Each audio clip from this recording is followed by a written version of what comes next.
Assalamualaikum to all the audience and all the panelists. Today is a wonderful day to talk about the pollution of plastic bag since most of the people use it in daily life. As we know, in daily life, we use plastic bag for everything such as from restaurant, clothes and groceries. Before we start, we will get to know our beautiful panelists and good looking. First, let me introduce myself. My name is Nora Ain Sofia binti Shukri, and on my left, we have Nur Hazwani binti Muhammad Ali from the Management of Environment that will talk about the effect of plastic back on our environment. Next, we have Miss Nur Nadia Huda Shafiqah binti Marzuki. She is a supermarket manager that manage the quantity of plastic that will be used annually according to the use of previous year. After that, we have an environment health officer named Balkis Maisara binti Muhammad binti Suhaizan. On her left side, there is Miss Nur Shaza Akila binti Hamdi, a concerned consumer, and Miss Nur Nasuha binti Roslan, respected city council. Okay. Nowadays, manufacturers are trying to reduce the use of plastic bag by producing biodegradable plastic bag. This makes us wonder, does plastic bag cause pollution to our environment? For further detail about this topic, I would like to see information from the first panel next to me, Ms. Nur Hazwani, as an officer from Department of Environment 5 years. What are your comments about plastic bag? Does it only give us disadvantage to the environment? Okay, first of all, thank you, Miss Ani Sophia. Assalamualaikum and good morning, IB to all of you. We must make every effort so that we can slowly but surely decrease the pollution of plastic bags. To answer a question by the lovely moderator, I would say that plastic bags do not only give disadvantages to us, but they also give us some advantages. One of its advantages is that they are more durable than paper bags. They are prone to tearing, easier to carry, and more useful in severe weather. You see, that's why people are most likely to use them. The numbers tell the story. The average Malaysian uses 300 plastic bags per year, totaling up to 9 billion bags. Other than that, they are also reusable as trash can liners and as storage bags. Plastic bags last longer than paper bags and can be repurposed, unlike paper bags. Retailers do agree with this statement. They have always preferred plastic bags because they are cost-effective, easy to use, and easy to store. As a supermarket mall manager, don't you agree, Ms. Nadia Huda?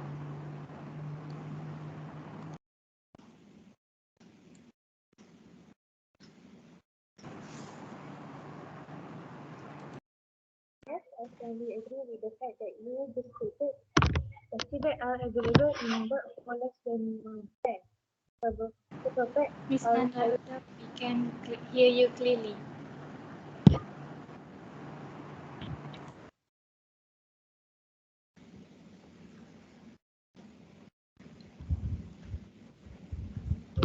Can you?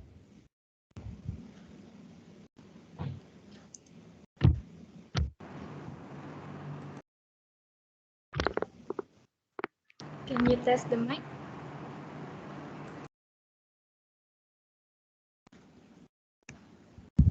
Can you mic check?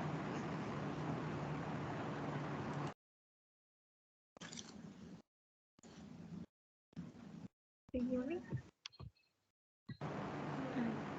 Yes, we can hear you, but a little bit slow. It's okay, keep going.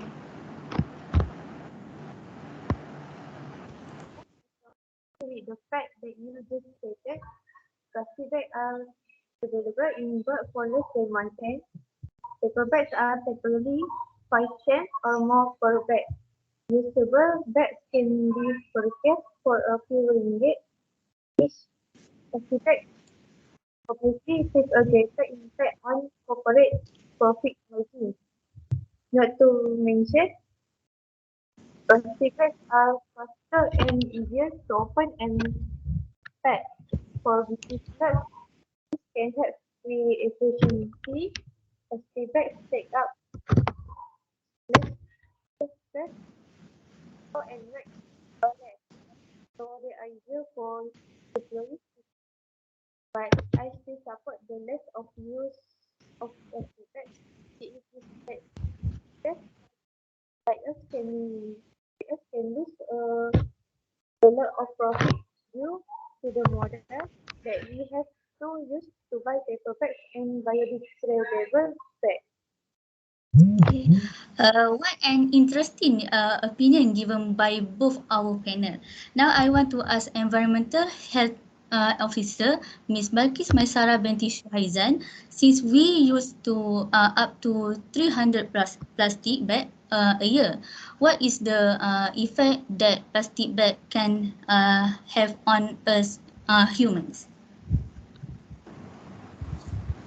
Primarily, I want to thank the moderator for inviting me to give the speech about the use of plastic bags. A good morning, a good evening to Mrs. Norain Sophia, the panels, and my beloved audience. The problem with plastic bags is that they have been used for about 160,000 every second. That is 5 trillion bags a year, and fewer than 3% are recycled. Since we cannot decompose the plastic, most people will have just burned them with other rubbish, and that leads to the release of pollution, which when inhaled can cause heart risk, especially respiratory disorder. The role of plastic in air pollution in developing and poor countries of the world cannot be overemphasized, and the impact on future generations may be massive. Dermatitis have been reported from skin contact with some of the additives present in plastic. Microplastics are major contaminants that can bioaccumulate in food chains after ingestion by a wide range of fresh water and marine life, leading to a public health risk. Human consumption of animals exposed to microplastics and plastic additives can also be dangerous.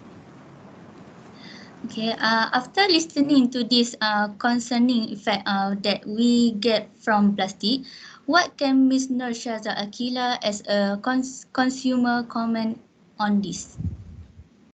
Okay, first I would like to say thank you to Miss Ain Sophia for inviting me to this forum today, and I gained a lot from the discussion about plastic bag.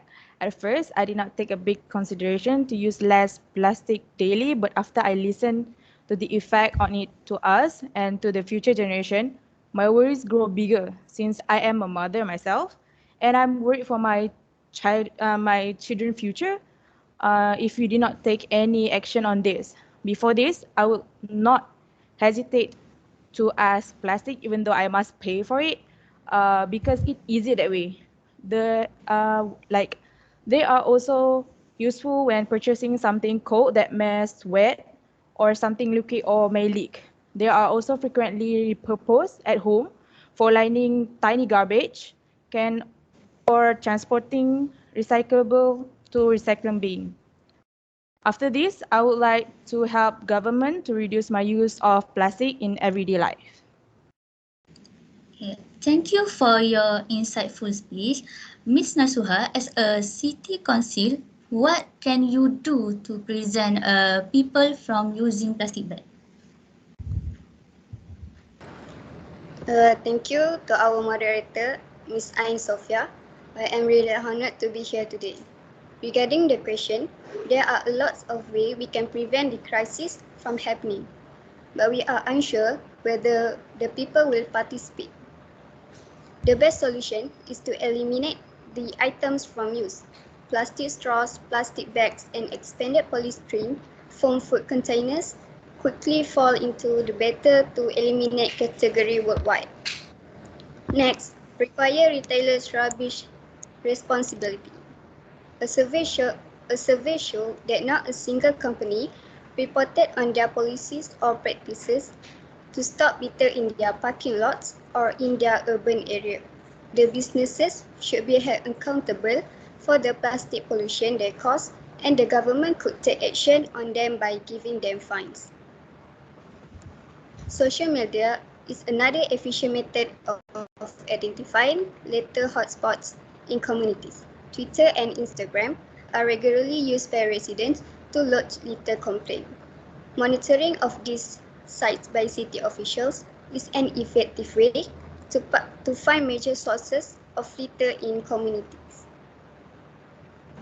See. Thank you for the insightful comment on the question, Ms. Nasuha. Next, let us hear some suggestion from our panelists.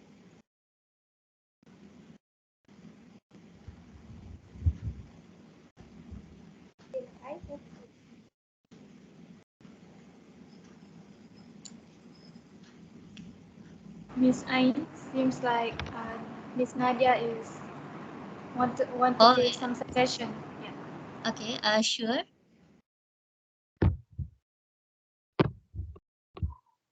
From my experience, I think we can eliminate the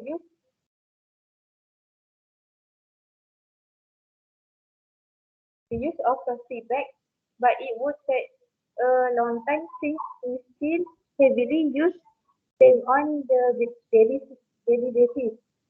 Before we had plastic bag movement, the use of plastic bags was much more than the quantity today. But now the quantity that we purchase has, has reduced even since 2015. I think our supermarket can provide quality bags for groceries. That's a relief. I also think we can help the government by using reusable bag for buying grocery and other things. I also think that we should provide trash can at fast food restaurant at the exit of drive-through lanes to avoid on-the-go disposal of fast food plastic. That's a promising idea given by both panel. Let us give a big round of applause to all panels for such an informative talk. How it is time to for the Q&A season. Does anyone have any question?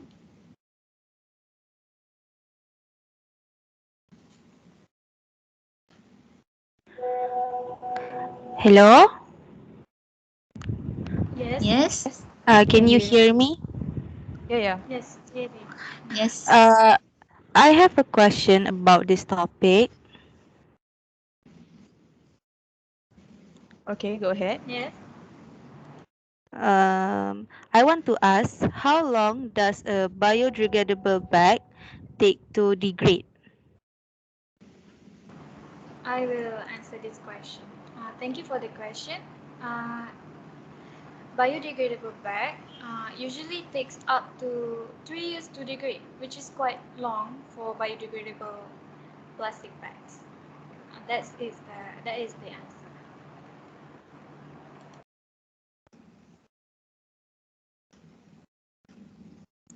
Any question? I have a question. Yes. How many percentage points for recycling in Malaysia? I will answer that. In 2018, the recycling rate in Malaysia was about 28%, and it has been increasing ever since. If that says there's potential of and room for improvement in terms of us recycling habits to reach that figure. Okay. Do you have any question? Okay, no. Thank you for the question. Now, I would like to take this opportunity to thank all panel for sharing their knowledge about plastic bag pollution.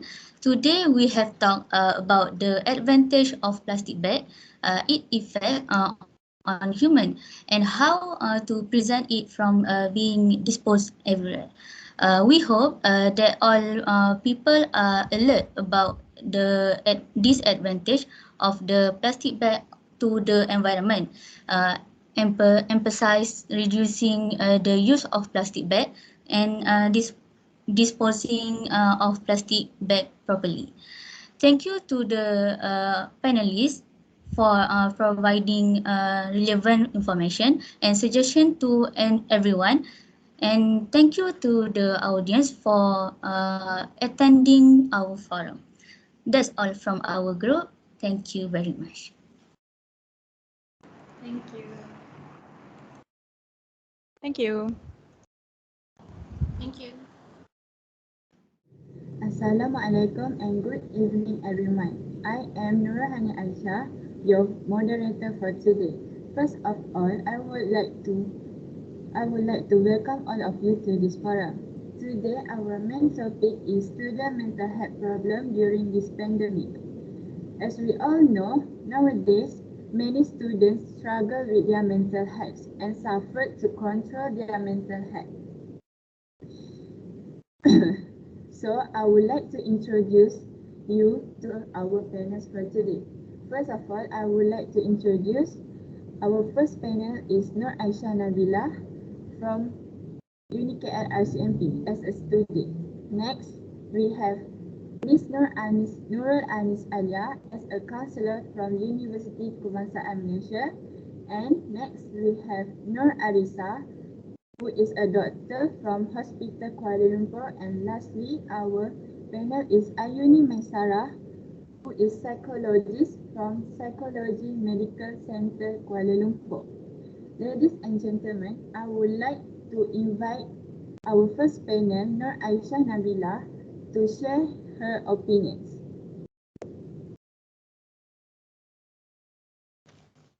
Okay, thank you, Miss Hani, as our moderator today. Assalamualaikum and a very good evening to to all the audience. My name is Nur Aisha Nabila binti Abdul Rahman and I'm a student from UniKL RCMP. So, as we all know, in this COVID-19 pandemic situation, we all have been asked to stay at home and practice social distancing when we go out meeting people. And for students, the Ministry of Health and Ministry of Education have agreed to conduct an online learning for all the students starting from primary school to higher education level. And now it has been about 2 years of online learning session being held, and most of us are already facing a mental health issue. For example, most of the students starting to feel bored and difficult to concentrate in the class and feel depression and stress and also anxiety. There are many factors. There are many factors why this problem happened among the student. Some of it was lack of sleep at night because maybe some of them have too many assignments to be done, as the due date were very close to each other, and maybe some of them cannot sleep at night because they've been worrying so much about examination or their grades because some of them do not really understand what they learn on online classes. So this issue of not understanding what we learn appeared because maybe some of them may have internet connection problem during the classes, so they cannot hear or focus properly what the lecturer said or explain. Or this also could happen because maybe some of them does not have suitable devices for online learning, such as a laptop or even a phone, as they may be sharing their phone with their siblings, or they could not afford to buy it, especially during this pandemic time. So for the conclusion, I feel that online learning during this pandemic is really affecting our mental health situation.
Hello, can you hear me? Yes. Yes.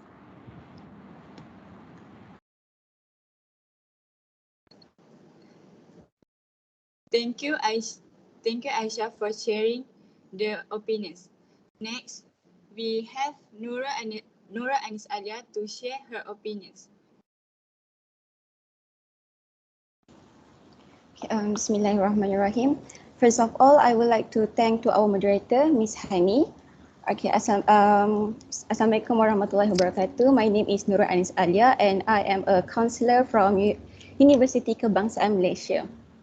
Okay, based on the news that I have read, Tan Sri Dr. Nur Hisham said a total of 366 suicide cases were reported to the Royal Malaysian Police (PDRM) for the first 3 months of this year. He said the COVID-19 pandemic had a huge impact on the mental health of every individual around the world, and Malaysians were no exception. And in this forum, I will focus on students. So what really happened? Okay, everyone decides to commit suicide. Here we have to barely get in our mind that everyone faces the same problem. Regardless of whether you are a student or a parent, a worker, everyone is infected with this pandemic. And as we know, SPM 2020 has been extended and postponed to 2021. Okay, all students are stressed with online classes until they try to kill themselves.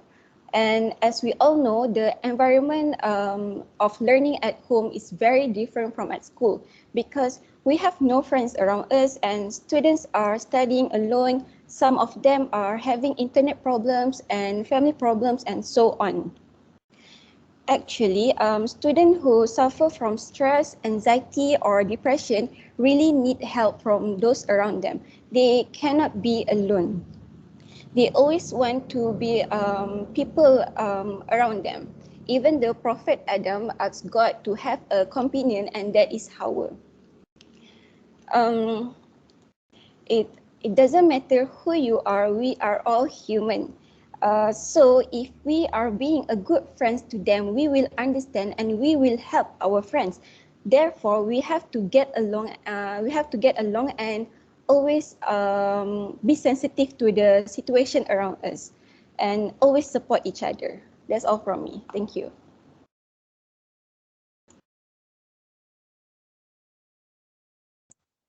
Thank you, Miss Anis, for sharing a great idea. Now we move to the Dr. Nur Arisa to share her opinions. Hello, I'm Dr. Arisa from Hospital Kuala Lumpur. Thank you, moderator. During the pandemic, anxiety, depression, and stress are among the most common ones I encounter with my patient in hospital. Okay, firstly, I would like to tell you what depression is. Depression is a common serious medical illness that affects how you feel, the way you think, and how you act. Depression is characterized by sadness, loss of interest, low self-worth, disturbed sleep, tiredness, and poor concentration. So I always told my patient to treat depression that will be effectively treat with talking therapy such as psychotherapy, or if you have someone that you can trust such as your family or your friend, you need to share your problem and express your feeling to make sure you don't carry a heavy burden alone. Second mental illness that very related to student mental health is anxiety. Anxiety is a feeling of apprehension and fear characterized by physical symptoms such as palpitation, sweating, feelings of stress, breathing rapidly, and having difficulty controlling worry. Panic disorder is the most common type of anxiety disorder experienced by students in pandemic, and it is highly contagious when they are stressed. Panic disorder is involves repeat episodes of sudden feelings of intense anxiety that reach a peak within minutes that we call panic attack. We may have feeling of impending doom, sudden outbreak, chest pain, and pounding heart. These panic attacks may lead to worrying about them happening again and avoiding situations in which they have occurred.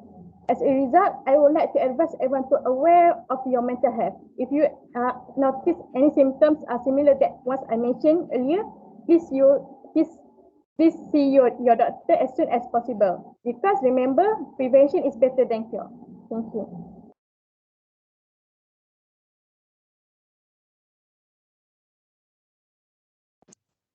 Thank you, Dr. Arisa, for sharing her opinions to us, such a great information. Lastly, we would like to invite Dr. Ayuni from Psychologist Department to share her opinions. Okay, thank you, Miss Moderator. So, Assalamualaikum and hi everyone. I am Dr. Ayuni Masara, a psychologist from Psychology Specialist Medical Center, Kuala Lumpur. So, the impact of the pandemic on students' mental health is already extremely concerning. As we know, lockdown implementation during the COVID-19 pandemic appears to have a significant impact on students' negative emotional symptoms, happiness, and work-life balance. As a psychologist, I can see that the students, especially those in the age of 17 to 18 years, were more anxious compared to the older ones. As widely known, the youngsters are constantly on social media, and the information shared on social media could have played a pivotal role in increasing the anxiety level of the students. Also, students who were staying alone experienced the highest anxiety level compared to those staying with family and friends, because those staying alone are usually away from their loved ones. In terms of finances, the students were concerned with their ability to manage their education and financial commitments due to family loss of incomes and loss of opportunities to work and self-finance their studies. Last but not least, an important contributor to anxiety and stress level was the sudden move to online classes. The students faced uphill tasks in terms of technological infrastructure, mainly poor internet connections. Some students attended 6 to 8 hours of daily online classes using their mobile phones, which further contributed to insurmountable stress and health issues. That's all from me. Thank you.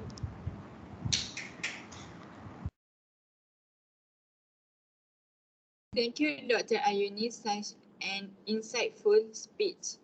Next, let us hear some suggestions from our first panel, Aisha Nabila. What are the factors that causing this problem? Okay, thank you, Miss Hani. So I, as a student, have a few suggestions on how we as a student can maintain our mental health state. Health. First, we should know our own limit. For example, if we feel that we are too stressed out doing all the works and assignment, we always can take a little break and do what we like and things that can make us happy, such as exercising, as it will help our body to stay healthy, and it is very helpful in maintaining our mental condition in a great state. And last but not least, we all also need to have at least one person that we really trust to share all of our problems, such as a family member or a friend, so that we can we can really express what we feel. Based on the research that have been done, person who have a place to share their problems will be more likely to live happily and more peacefully. So please find a person who you trusted. Thank you. That's all from me.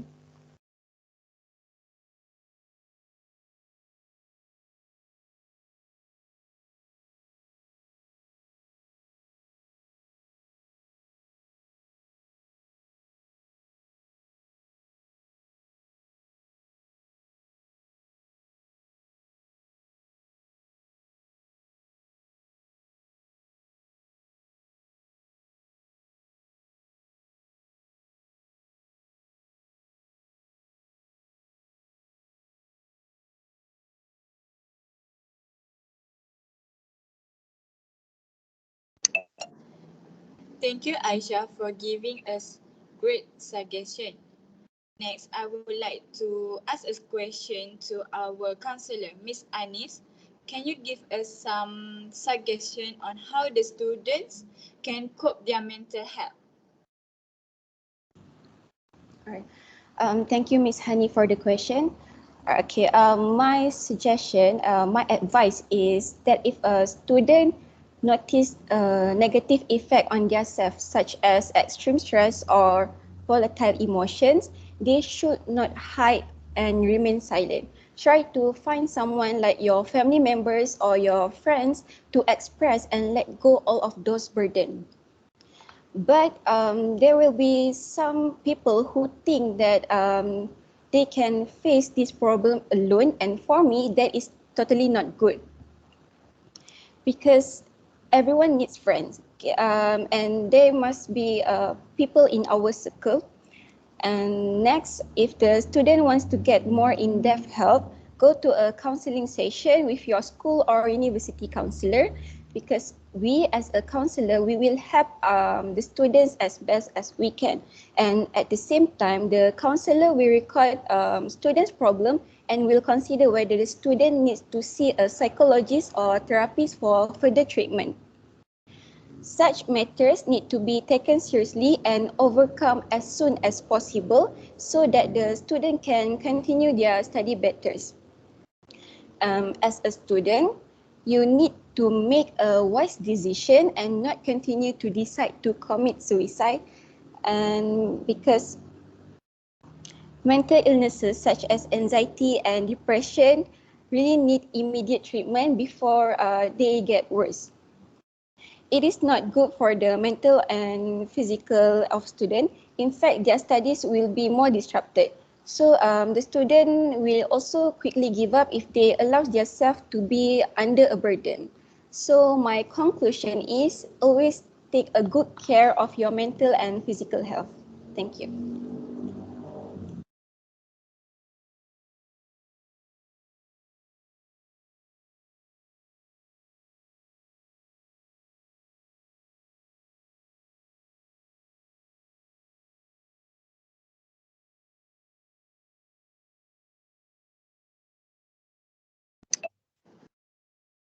Thank you, Miss Anis, and gives us some suggestion.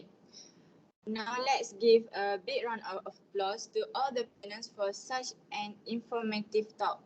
Now let's move on to our sessions for Q&A.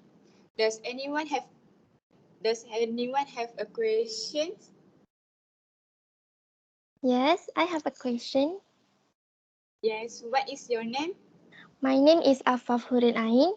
So my question is, where there is always a certain level of expectation people have from adolescent students to perform well, and that builds up lots of pressure on us and causes us to stress a lot, especially during the pandemic. How do we cope with the pressure of expectations? Thank you.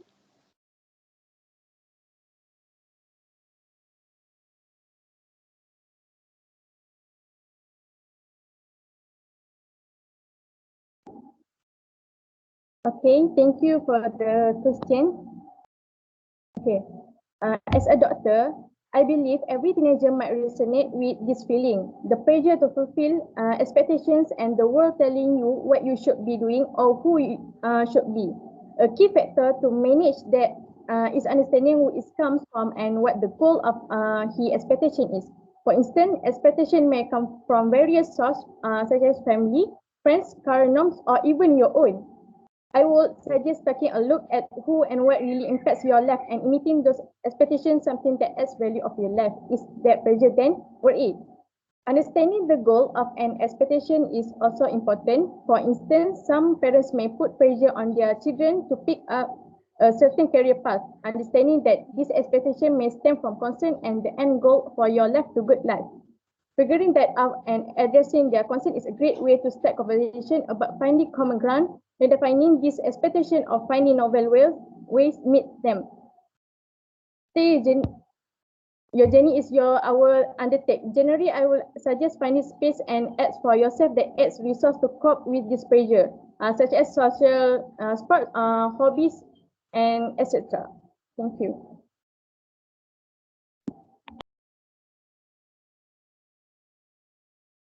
Thank you, Dr. Arisa, for sharing a suggestion. I hope we all can practice the suggestion that given by her. Now let's us move to our next question. Hi, my name is Akila. I would like to ask a question. Yes, you may. What is the best way to improve students' mental well-being? Okay, thank you for the question. So actually, there are a lot of small things that students can change to improve or maintain good mental health and well-being without spending lots of money to do it.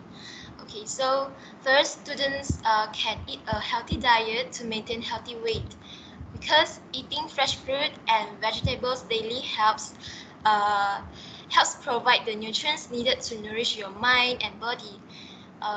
Also, students can maintain good mental health by doing exercise regularly, such as jogging, cycling, swimming, or dancing about 30 minutes most days of the week. Also, students should get the proper amount of sleep at night to maintain good mental health. Okay.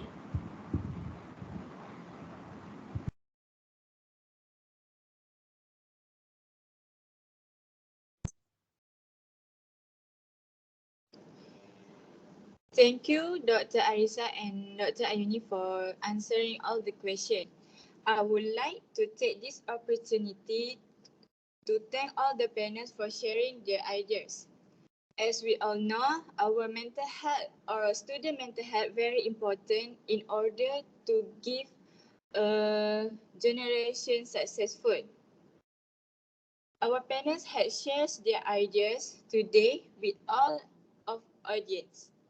Now, we're getting close to the end of our session. I want to thank all the panelists for sharing their ideas. And I hope we all can meet in the future again. So, let's end our session here. Thank you.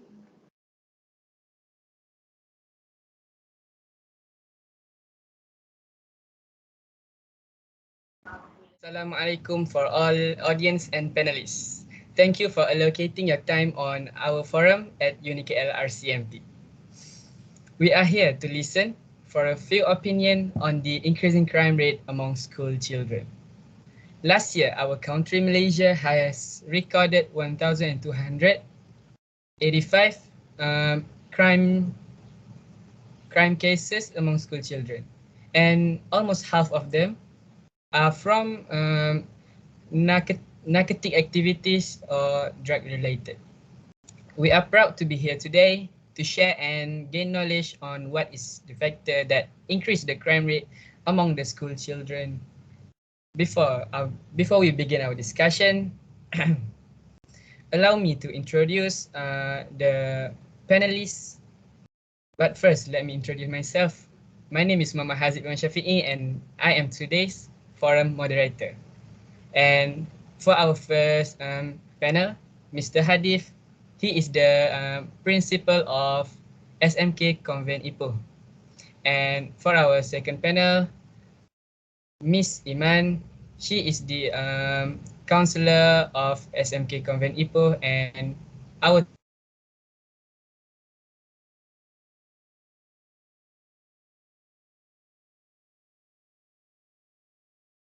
sector. And for our last panel is Inspector Leila. She is the inspector of IPD Ipoh. Mr. Hadith, in your opinion, what is the main cause that increase the crime rate among school children? Alright, Bismillahirrahmanirrahim. Thank you, Mr. Hazid, for allowing me to give an opinion based on crime rate among students. So, first of all, let me introduce myself once again. My name is Muhammad Hadith bin Ahmad Hadli, and I am the principal of SMK Convent Ipoh. So, in my opinion, I agree that due to lack parental guidance can cause crime rate among school children. In fact, students cannot share their problems because their parents did not have enough time to look for them. Otherwise, their parents too busy with their job and lost contact with their children. As a result, children tend to do anti-social behavior in hope it will alarm their parents and reminds them for their existence after being notified by the teachers, even if the children need to deal with some negative consequences afterwards. So, lack of proper parental guidance is a main contributory factor for disciplinary behavior among children. The communication gap between parents and their children may be due to many parents being young and ill-prepared for parenting. On most occasions, students with rude behavior come from little supervision backgrounds where they receive at home. Many parents did not recognize that most students being misbehaved just to get their parents' attention. This communication gap has allowed the children to venture into various types of negative behavior. So I think I will stop right here and we shall proceed with another panel for this discussion. Thank you. Thank you, Mr. Hadith. That was that.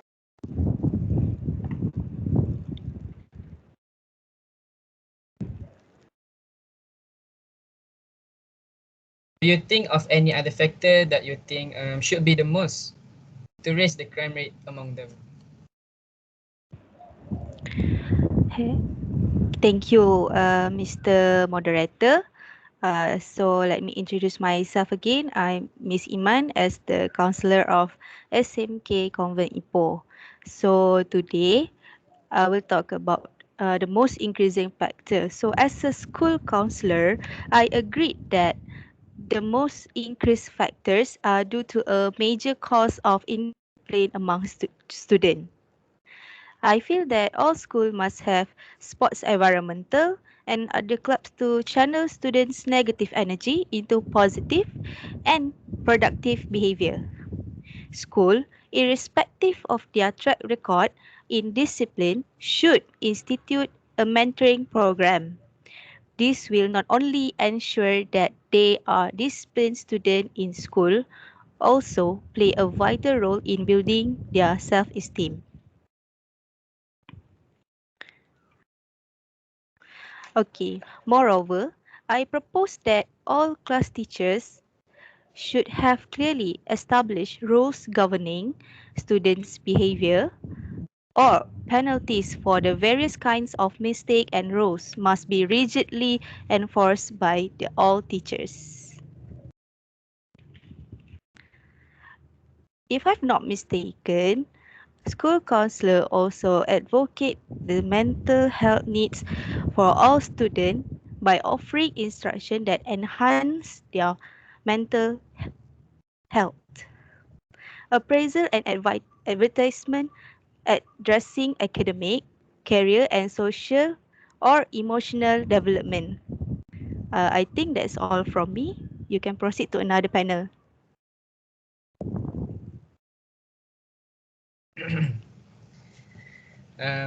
That's a very helpful information from Miss Iman.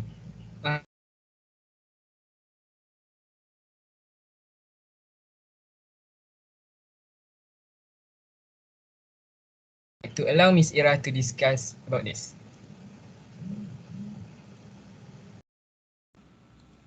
Thank you, Mr. Haziq. Okay, let me introduce myself again. I'm Mr. Ira, Assistant Head of the IPO School Management Sector. So, in IPO School Management Sector records, crime rate among school children is due to influence of the mass media.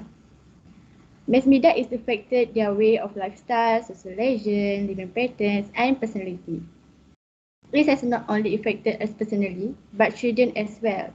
The pressure that children face to fit in is tremendous. Many media outlets increase aggressive tendencies in teenagers. We know media sometimes fail to tell the real deal about how one can obtain or achieve things in life. Other than that, this includes the placement of guidance counselor in school, where the problem has been reported the most. In addition, the ministry has also been working to reassert and strengthen the Parent-Teacher Association that we call its PTA. In school, as parents have important role to play in imparting values of discipline and proper conduct to their children. A national PTA coordinator was recently appointed to oversee the process. So for me, parents can also overcome the problem in a way, try setting a timer, so children live routines stay on track. In other words, try to avoid checking any non-essential notification, go on social media, watching online video, or doing anything else online that can distract their routine and study time. Sometimes children need a good rest too. And yeah, that's all from me. So Mr. Haziq, you can proceed the next panel. Thank you. Thank you, Miss Ira. Inspector Leila, is it true that peer pressure are also the main cause of increasing crime rates among the school children? Thank you, Mr. Moderator. Instead of influence of mass media, I agree with the opinion that increasing crime rate among school children due peer pressure. Schools often contribute to a violent behavior on a large extent. If the child spends most of his time with a group of friends who are naughty, haughty, and arrogant, then your child too has a tendency to develop that attitude. So it is better to avoid our children get into such unhealthy circles of friends. Somewhere at the school atmosphere does have an impact in school violence. So the teachers, the friends around does have their share of developing arrogant behavior in children. Children and teenagers feel social pressure to conform to the group of peers with whom they socialize. This peer pressure can influence how children dress, what kind of music they listen to, and what type of behavior they engage in, including risky behaviors such as using drugs, smoking cigarettes, and drinking alcohol, cutting classes, and vandalizing, bullying, and stealing.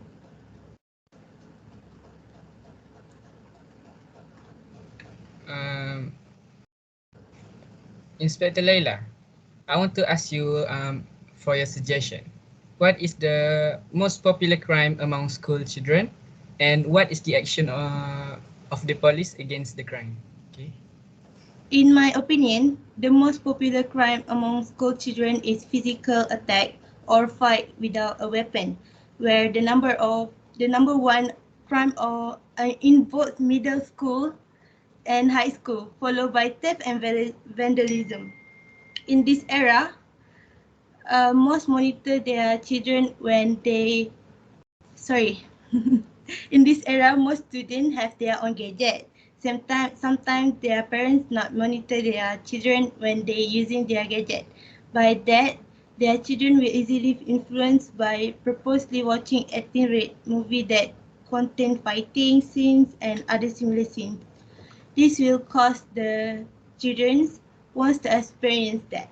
For example, if the child get into a fight and the victim got badly injured, need to be hospitalized, the opponent can be convicted and can be admitted to juvenile school. It is same method for other children's crime, since they are underage. I think that's all from me. Thank you.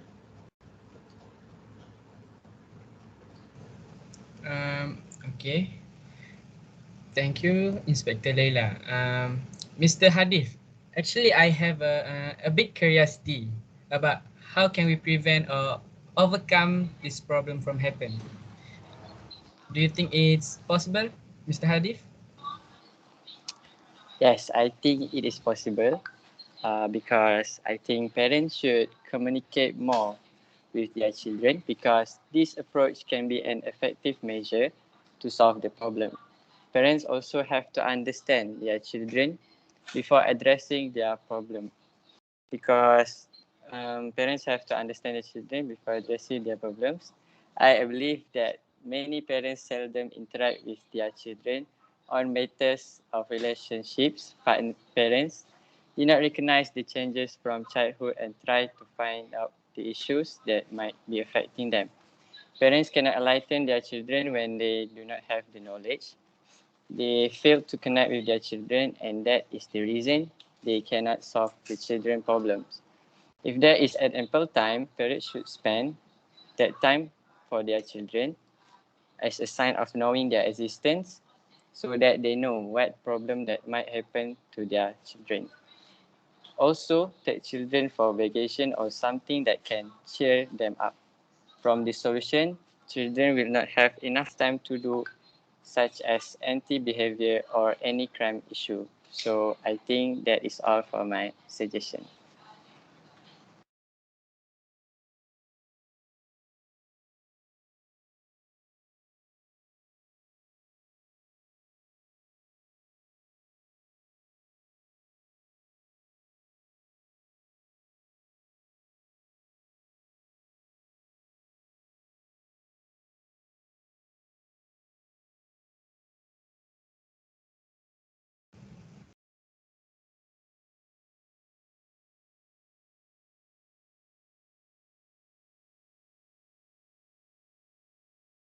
I would like to I would like to open for Q&A session.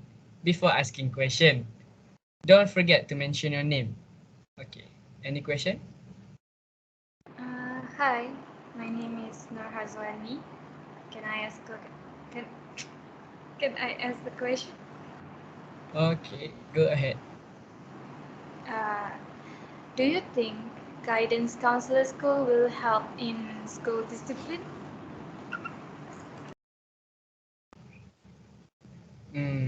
I think Miss Iman should answer this question. Okay. Okay, thank you for the question given. So, as expected, school counselors offer individual counseling to help students resolve personal or interpersonal problems. We may also offer small group counseling to help students enhance listening social skills, to learn to empathize with others, and find social support through healthy peer relationships. And for students who are otherwise unable to access mental health services, school counselors also provide support at no cost.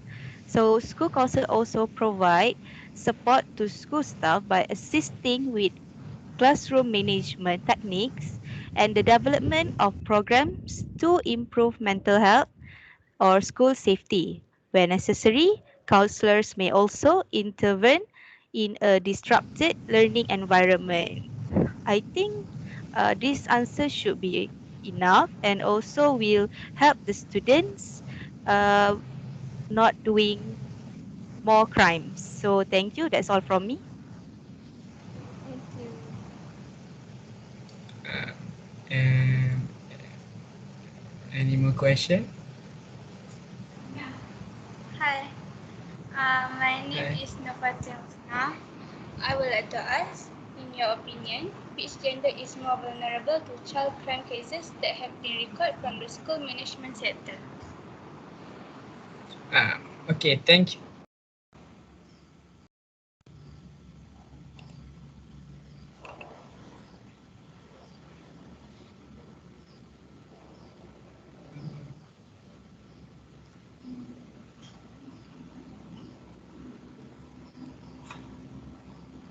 Mr. Haji, I can hear you.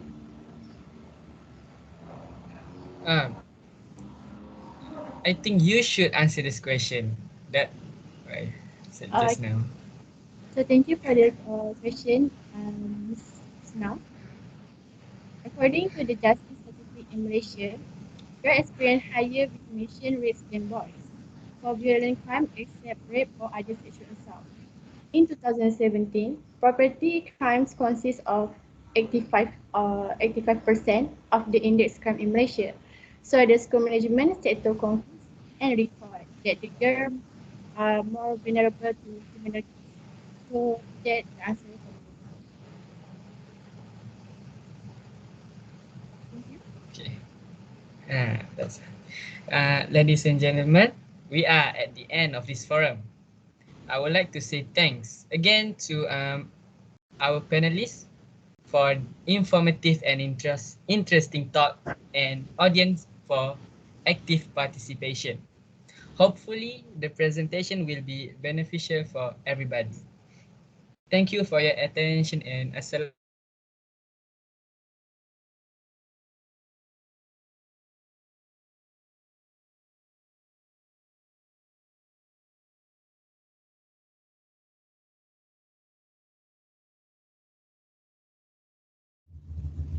Good evening, ladies and gentlemen.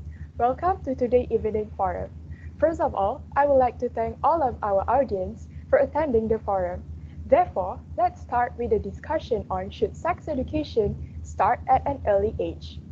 Sex education is the information about physical development, sex, sexuality, and relationship. It also helps young people interact and make judgment regarding sex and their sexual health. Nowadays, many experts discuss whether people like children and teenagers should learn about sex education at an early age. Many support the move, while some are against it. The believers stated that school is the right place to offer the sex education, while some say that students are not mature enough to know the implication of the subject. Beforehand, let me introduce to all of you the four panels that will be with us today. On my left is a well-known author of many children's books, Puan Hasnatun Najah. Beside her is Puan Nur Shazwana. She is the representative of the parents community. The next one is our specially invited psychiatrist, Dr. Che Enkunura Akila from Kedah Medical Center. Last but not least is Puan Nur Fatin Husna. She is the teacher from SMK Convent Ipoh. They will be sharing their opinion on these matters.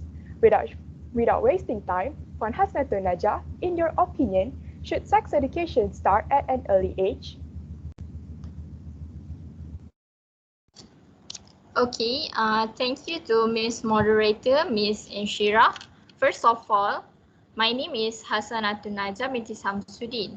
So, as a children's book author who has written books on sexuality for children from age 4 to 14, I am very sure today there are several responsible children's books for kids and teens about sexuality. Many of these can help adults figure out what information kids need at every age and stage, and can give adults the language they need to talk with their kids about this complicated topic. Books written for children and teens are one way to talk with kids directly, honestly, and in age-appropriate way by giving them straightforward and accurate information.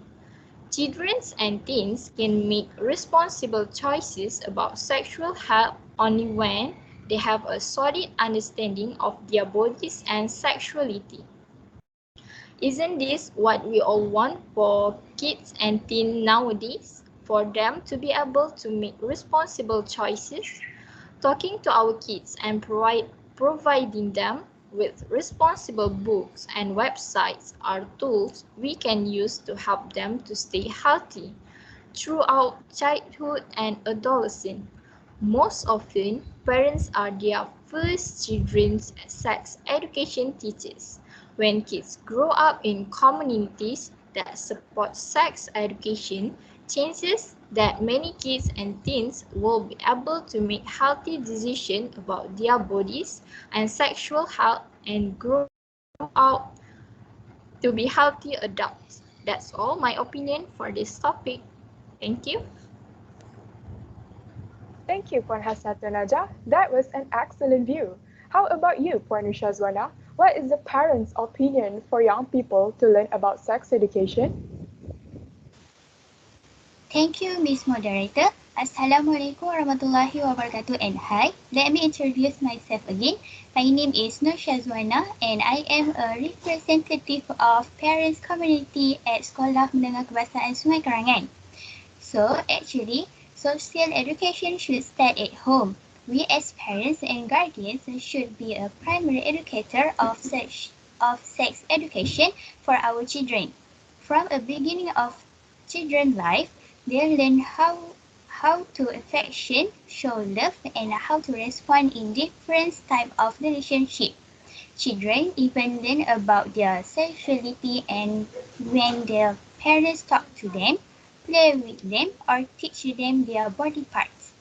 As they grow from childhood to adolescent or adolescent, they continue to learn about their sexuality consistently. However, some parents are very uncomfortable talking about or providing information about sex or sexual education. They are either too embarrassed to talk about extreme sex topic, afraid to provide a lot of information to encourage their children to act on what they have been told, or embarrassed for not knowing the answer to question their children may be asking. So, starting early on sexual education will help to protect our children and keep them safe. Thank you. Back to moderator. Thank you, Puan Shazwana. Now we know most parents' feelings on this matter. To make our forum more enjoyable, Dr. Cik Engkundura Akila, as a psychiatrist, can you share your thoughts about sex education being exposed to young age? Thank you to Ms. Moderator. So I would like to start my point with a statistic. So in 2020, there are 993 reported cases of physical sexual assault involving children below the age of 18. And it's rising from 732 cases in 2019 and 591 cases in 2018. The children who are victims and survivors of sexual abuse might have to live the trauma forever. And later in life, they might develop depressive symptoms, anxiety, symptoms of post-traumatic disorder, PTSD, such as aneurysms or bedwetting, and behavior problems which later on could lead to adult criminality. And one of the factors that contribute to this yearly increasing number is the lack of proper early sexual education in school. The public needs to understand that the purpose of sexual education is not to encourage sexual activity between students, but to educate them the appropriate interactions between the same or opposite gender. And proper sexual education in school would even actually help delay sexual activity because it teaches them self-worth, how to respect opposite genders, and the risk of unhealthy sexual behavior such as unintended pregnancy and sexually transmitted diseases such as hepatitis, herpes, human papillomavirus, HIV infection, and AIDS. With proper knowledge in hand, children could differentiate between good and bad touch, and if someone were to interact or touch them inappropriately, they would know to inform a trusted adult immediately. And with this information in hand, early action can be taken to avoid further damage to the children, either physically or mentally or even both. And as a conclusion, proper level of sexual education in primary school is extremely important to largely reduce the number of cases, including increasing young people's knowledge and improving their attitudes related to sexual and reproductive health and behaviors. Thank you. Thank you, Dr. Cik Engkundura Akila, for the detailed explanation. Okay, my next question is to Puan Nur Fatin Husna.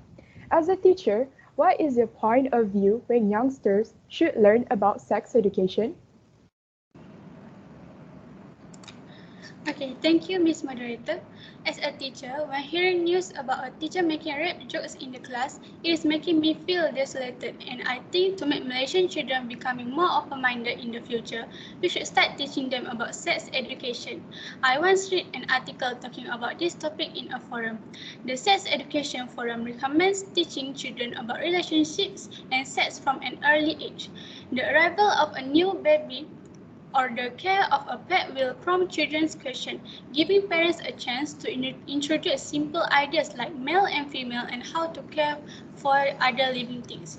Once the child starts school, they will learn more about their body in the context of the natural world, how it works and how to look after themselves as they grow, as well as understanding how animals and plants reproduce. In this way, the topic forms part of their broader education rather than something special or difficult.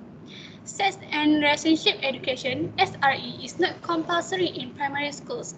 The biological aspect of reproduction have to be taught as part of the science curriculum. Then it is up to individual schools to develop an age-appropriate SRE program. A good primary school starts with what makes a good friend, how to care for other people and to respect yourself. SRE includes important life skills such as the ability to say no and ask for help. Starting early will help to protect children and keep them safe. Researchers have found no evidence that SRE encouraged early sexual activity, and some evidence it can delay it. Young people who have had good SRE are also more likely to use contraception when they first have sex. A national SRE framework would dispel much of the misunderstanding about what is taught in primary schools. It is not putting condoms on minors, but value-based education. If people could see what is going on in the best classroom, they would be rather than alarmed. That's what I think regarding this type of education. Thank you. Thank you for the long explanation, Puan Fatin Husna. Now back to Puan Shazwana. As parents, what is your suggestion on this topic? Thank you, Ms. Moderator. My suggestion on sexual education is, as you know, sex education has its pros and cons.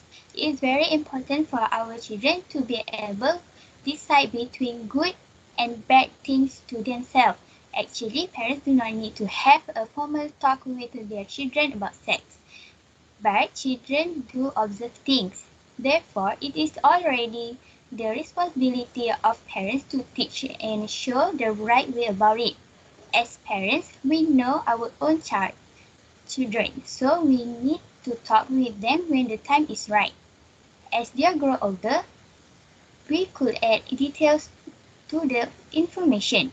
Our responses offer us a great opportunity to build values we want to pass on to our children, for example, about respecting their own body, self-image, gender roles, consent, and so on. Children observe how comfortable their parents are to talk and handle questions about sex. The way parents express their own sexuality and the way the parents physically interact with each other and them. All these aspects influence a child's sexual development and parents depart to a healthy attitude towards it. Thank you. Back to the moderator. Thank you for the excellent reminder, Puan Shazwana. Next, for Puan Hasnatun Naja, do you think sex education is suitable for young people or vice versa? Thank you again, Miss Moderator. Okay, my suggestion, I never thought that sex education could be about making things good for teens rather than limiting things that can harm them. But I think this is the frustrating part. If you compare these two views, sex education toward off evil and promote good, the first view plays a better role in the developing world than the second view. The second view is completely foreign. So, when the international organization like the WHO begin moving toward this view that sex education should help each individual, determine their own sexuality, including sexual pleasure. Many countries in the world found that anatomy. In particular, the idea that adolescent individuals should choose their own sexual behavior. I think it is fair to say that again, after the HIV epidemic, almost every country developed some kind of sex education. But in the most part of the world, it is closer to the American version. That is, be careful, danger lies ahead. That's all.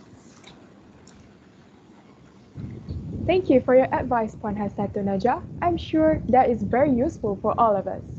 Alright, ladies and gentlemen, let us move on to the question and answer session. Does anyone have any question regarding this topic?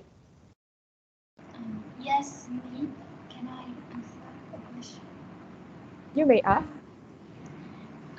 Since we are talking about sex education topic, I'm curious, what should parents answer when young kids ask where babies come from? Regarding this aspect, I think Puan Nurfatin Husna can give us her statement. Okay, thank you for the question. It is depending on the child's age. You can say that the baby grows from an egg in the mommy's womb, pointing to your stomach. There is no need to explain the action of lovemaking because very young kids will not understand the concept. Thank you. Next question. Hello, I have a question. My name is Nur Farhanim. Okay, so my question is, what should parents answer when young kids ask where baby come from? Thank you.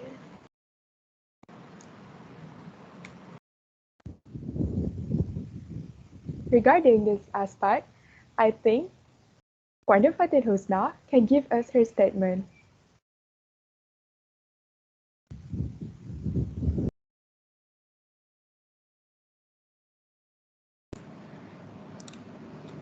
Thank you for the question.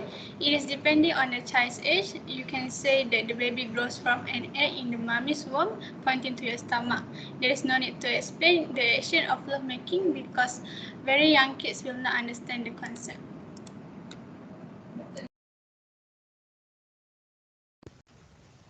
Next question.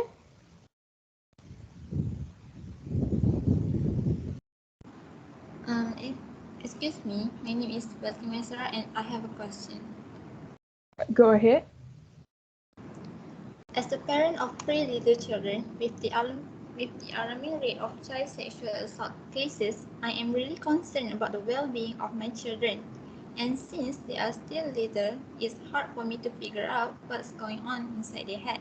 Is there a way for me to tell if my children might have experienced sexual assault? I think Dr. Che Nkunuro Akila has a suitable answer for that. So doctor, can you give us your response? Thank you, Ms. Moderator. And first of all, thank you for the question, Ms. Bakis Maisara.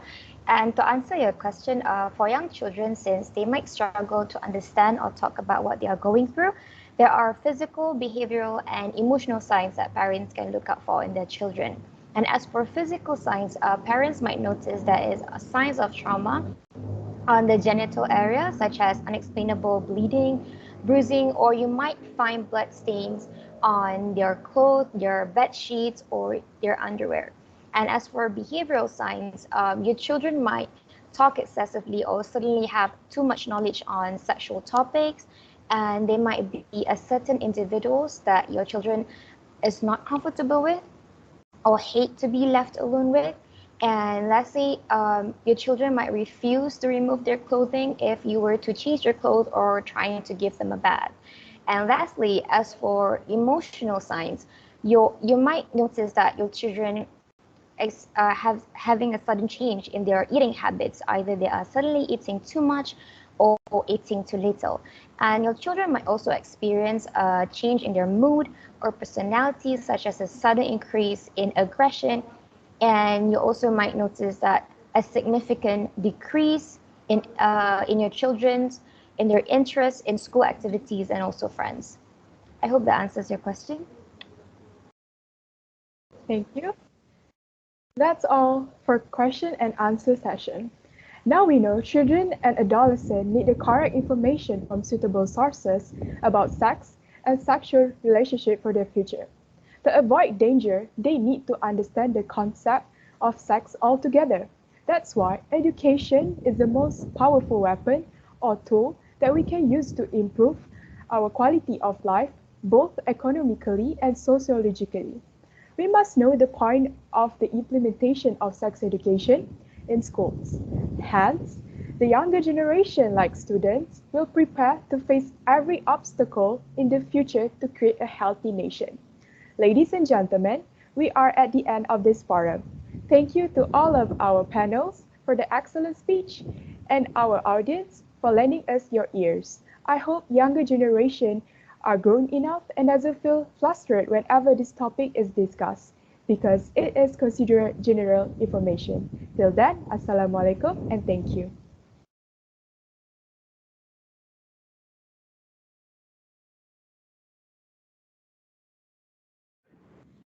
Assalamualaikum and good afternoon, ladies and gentlemen. Welcome to our forum for today. I would like to thank everyone, especially to our honorable panel and the audience as the witness of this forum. I hope that all of you are in peace of health. I, Aisha Akila binti Moklis, will be your moderator for today. Before that, let me introduce you to our honorable panels for today. The first panel is Nur Shahzani binti Kamal Azrul as a director of Shahzani Hijab. And the second panel is Hafafurul Ain binti Muhammad Khairul Naim as a clinical psychologist at KPJ Ampang Putri Specialist Center. And our third panel is Nur Atira binti Shahra Akma as a parent. And last but not least is Nur Aisyah binti Nur Shahidan as a student representative council of MRSM Tengah Fababa. Before that, I would like to say that our topic for today is related to happiness. But I would like to share with all of you what is happiness. Happiness is the positive emotion we have regarding the pleasurable activities we take part through our daily lives. Pleasure, comfort, gratitude, hope, and inspiration are examples of positive emotion that increase our happiness. The presence of positive emotion and the absence of negative emotion is the best way to describe happiness. I know all of us familiar with the idea that money cannot buy happiness. Yet the reality is that we all spend money and for most of us it is a limited resource. So my question is, can money buy happiness? So I would like to invite Miss Shazani to share her ideas about this. Okay, thank you moderator for giving me to take this opportunity. Let me introduce myself. My name is Nur Shahzani as a director of Shahzani Hijab. Now I am going to start my opinion as experience as businesswoman for almost 6 years. For me, as a director of Shahzani Hijab, I am so agree with the statement that money can buy happiness. There are two evidence that I want to share for you all. First of all, money brings a lot of things to our life. Money gives us what we want and gives the possibility toward a better life. The first thing that proves money can buy happiness is when you get enough of basic needs in your lifestyle. As a businesswoman, I am very busy and I always want a luxury lifestyle so that I can be an example for people out there. As we know, if we have money, we can buy the basic necessity like buy food, a shelter, healthcare, and many more. If we cannot afford it, how we can survive? We need to be starved all day and do not have shelter and more exposed to dangers. Secondly, as a businesswoman, I want many of things and I have a lot of passion. I'm working hard to get money. So from that, I want to use all the money wisely. I also can be satisfied with my hard work before this. For example, I can buy a luxury car that make me happy and satisfied. So from that, it proves that money can buy happiness. Then it makes me satisfied with my wealth. I also can reciprocate the services of my parents. I can give them a comfortable life and that will make them happy. Thank you. That's all from me. Thank you, Ms. Shazani, for sharing your knowledge with us. Next, I would like to invite Dr. Afaf to share your opinion about can money buy happiness? Thank you, Ms. Moderator. Assalamualaikum and a very good day to all honorable panels and audience. I am Afaf Huril Ain, a clinical psychologist at KPZ Ampang Putri Specialist Hospital. I am so honored to be here to share my opinion based on psychological research on our title, Can Money Buy Happiness? To start with, I would like to share with you the definition of happiness in terms of psychology. Happiness is defined as a central purpose of human life by the Greek philosopher Aristotle. He observed that no one intentionally chooses to be unhappy. So I have 2 points to answer the questions of can money buy happiness.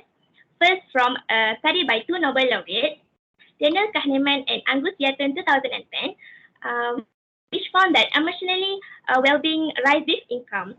More money does not necessarily buy happiness, but less money is associated with emotional pain. For me, being rich is not the key of happiness, but it can give freedom in our life. For example, money can buy many things that can make us happy and also can reduce our stress. We don't have to worry about the tax, all kind of bills that we need to pay. So money is a very important, but not the most important. And everything is depend on how we control the money to achieve happiness. Next, I can say yes, money can buy happiness, but it's just one piece of the puzzle. Money cannot make us happy if our expectation is higher than our limitation. If we already have the survival needs such as food, shelter, I think that should be enough for us to be happy. Although we don't have money as much as other people, but as we can buy something that could make us happy, it is more than enough. We have to figure out our own way of enough so that we can put an effort to achieve the target in our life. To conclude, everyone can live in happiness when know how to use the money in a manner way. That's all my opinion. Thank you. Thank you, Dr. Alpha, for sharing your knowledge with us. Next, I would like to ask Mrs. Atira, what is the point of view from parents about can money buy happiness? First of all, thanks for giving me this opportunity to give some opinion about our forum, which is money can buy happiness. As a parent for two kids, I agree with this statement that money can buy happiness. For me, as a parent, money will help you to give your family more. Better education opportunities, better healthcare, and better life can be provided to our children if we have enough money. Better education is important for our children to guarantee a bright future for them, especially in this era. Next, money can buy happiness because with money, I as a parent can get a lot of choice to give something better to my children. Example, I can send my daughter to tuition. This because the extra education class will help them to be on par with their peers and give them more confidence. Sending kids to a primary school tuition center could also help children to achieve better grade in school. Children will be more familiar with school lessons and are able to participate more activity. Okay, that's all from me.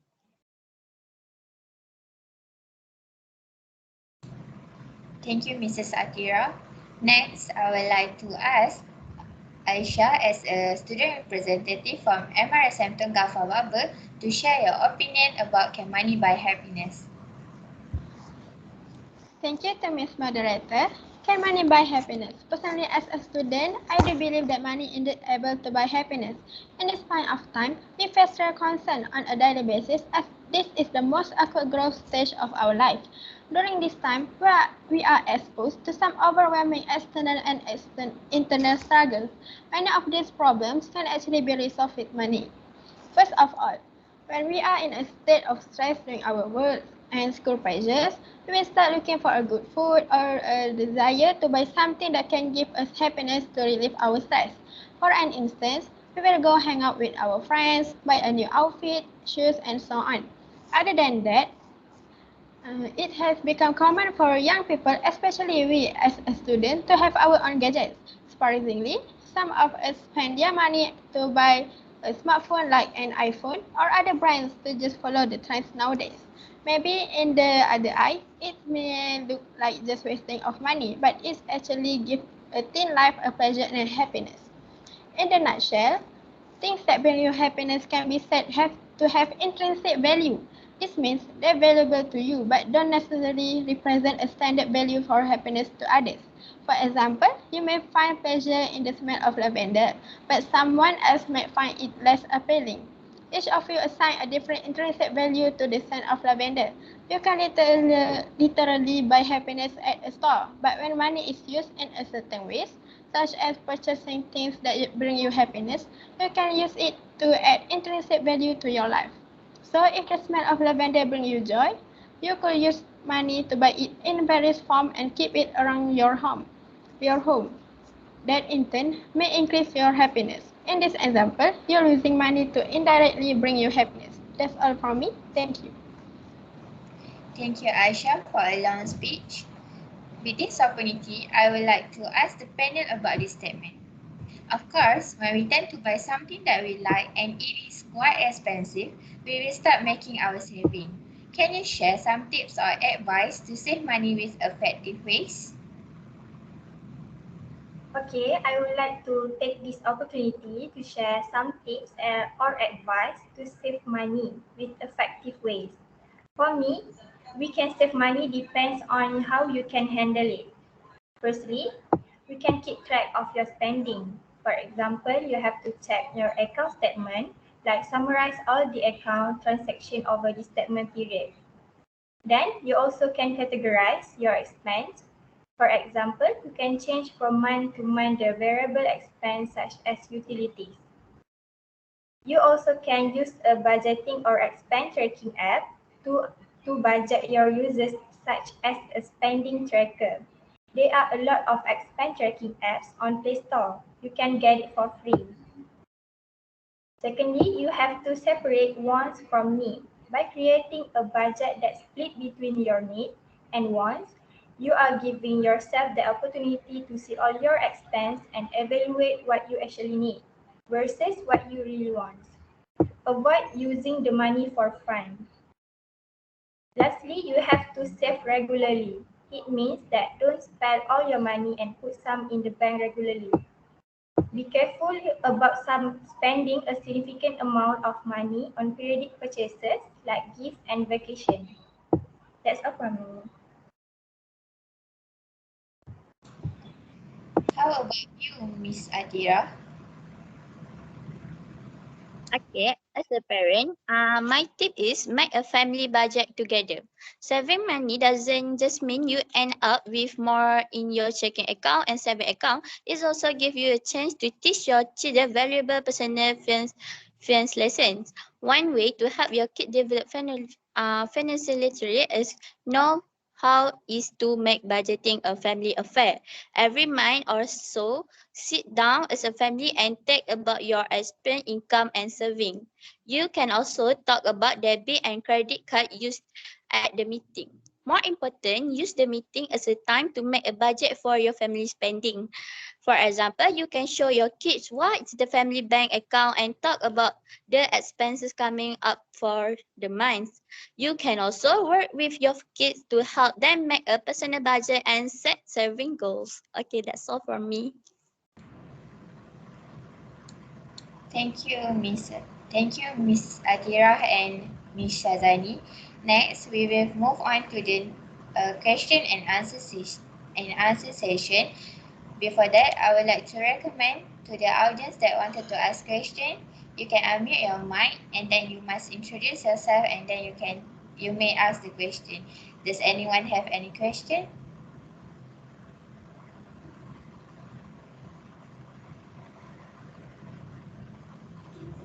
Hi. Can you hear me? Hello.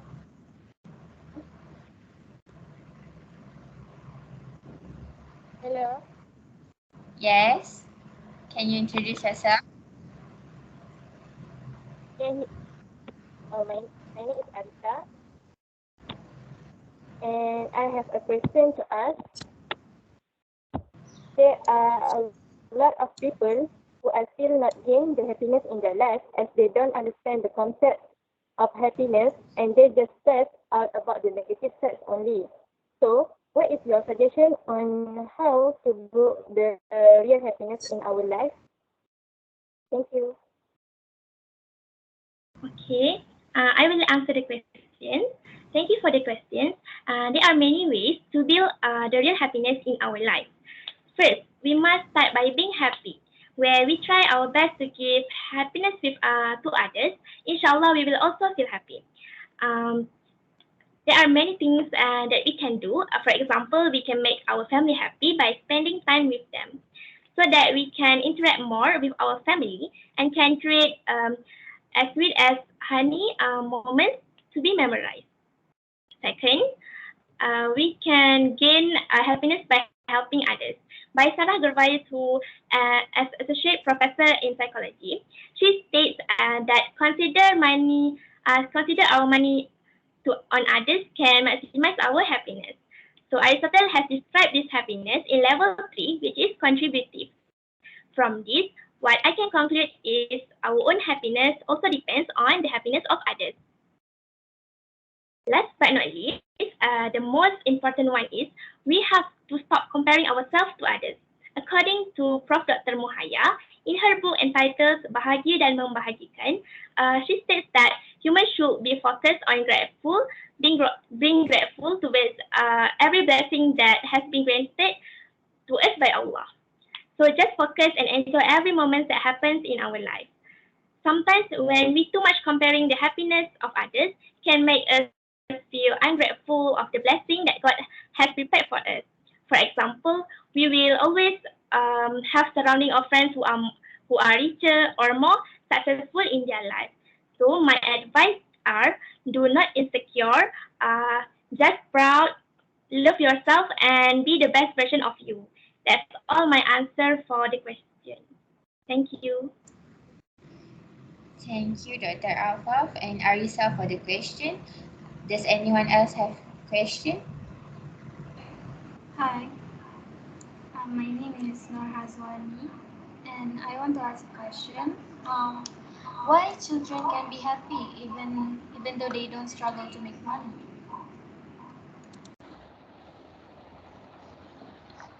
Okay, thank you for the question. I will answer that. Okay, to answer this question, we need to understand what's the purpose of the child life. All of us have been through the childhood phase, so we know that at the phase, we are only depend to our parents. Children don't have any rigid purpose, so children don't understand how valuable money can make them happy because what they all know, all the things like toys or everything that they got from their parents is the happiness for them without them all knowing that it all comes from money. I hope that answers your question. Thank you. Thank you for the question. Does anyone have any questions?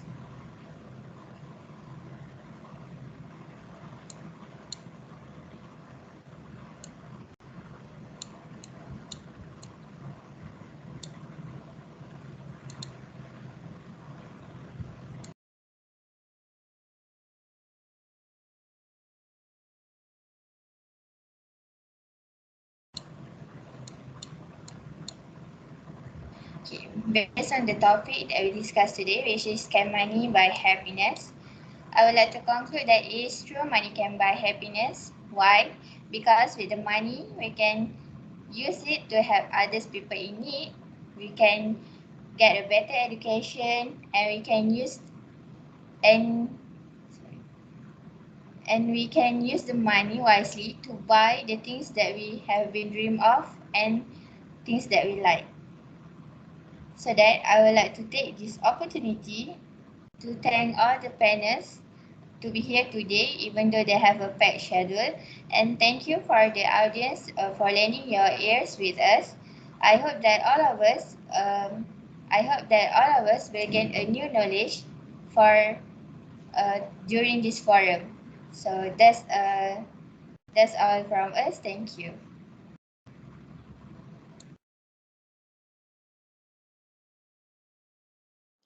A very good morning and welcome to the evening forum today.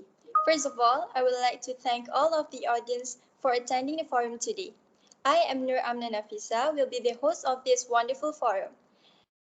Today we are here to discuss the issue about the use of gadget among teenagers. It is one of the concern among parents and adults when it becomes an addiction to youth nowadays. We hope this forum will be a source of good information to not only teenagers, but all of us. We have assembled here with our panels to share information and their opinion regarding this issue. Let me introduce to all of you about our panels for tonight for today as they have experience and knowledge about this topic that we will discuss. Here we have Nurul Farahanim, a student from Sekolah Menengah Sri Aman, who is a teenager itself and very common to gadget. Next, Puan Nur Husna Khalida, which is from the president of Great Parent Association. We also have a lecturer who is a professor of child and family studies from University Malaya, Professor Alisa. And last but not least, Dr. Alia Husna from Department of Ophthalmology, Hospital Kuala Lumpur. Gadget use in teenagers is a common phenomenon. According to the research, there are at least 6 main reasons why individuals use gadgets. The 6 reasons are to seek information, social functionality, affection, style, mobility, and accessibility. For adolescents, ability to easily connect with friends is an important key to why teenagers use gadgets, since teens do a lot of exploring and spending more time with their friends than their parents in this developmental stage. The presence of gadgets can connect teens to their friends more easily through social media and chat apps, as teenagers do not even need directly face-to-face with their friends to communicate. For further detail about this issue, I would like to seek an information from the first panel, which is a student and teenager itself, Farah.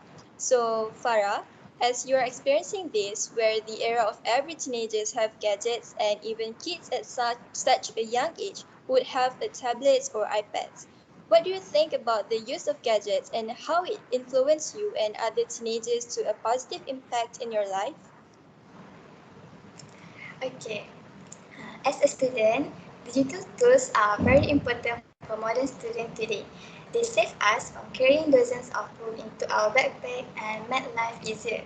On our tablets, we may carry thousands of useful reading materials and at the same time anchor our bag from many loads. To increase knowledge and improve our professional skill, we can use the nearest source, which is gadget, either a smartphone or tablet. This tool can turn into our daily college assistant. We can record lectures, copy them to text document, and share homework in digital classroom. The idea of using digital technology to learn from home has been introduced for further education and cope with mental and stress during the lockdown. The COVID-19 pandemic has resulted in a digital revolution in the higher education system through online lecture, online exam, and interaction in virtual environment. Also, digital tools reduce learning time and digital tools reduce learning time and comprehension process. For example, students will listen to many lectures and have many tasks to do afterwards. Combined cognitive activity takes nearly 70 hours a week. Using the tools can save time significantly.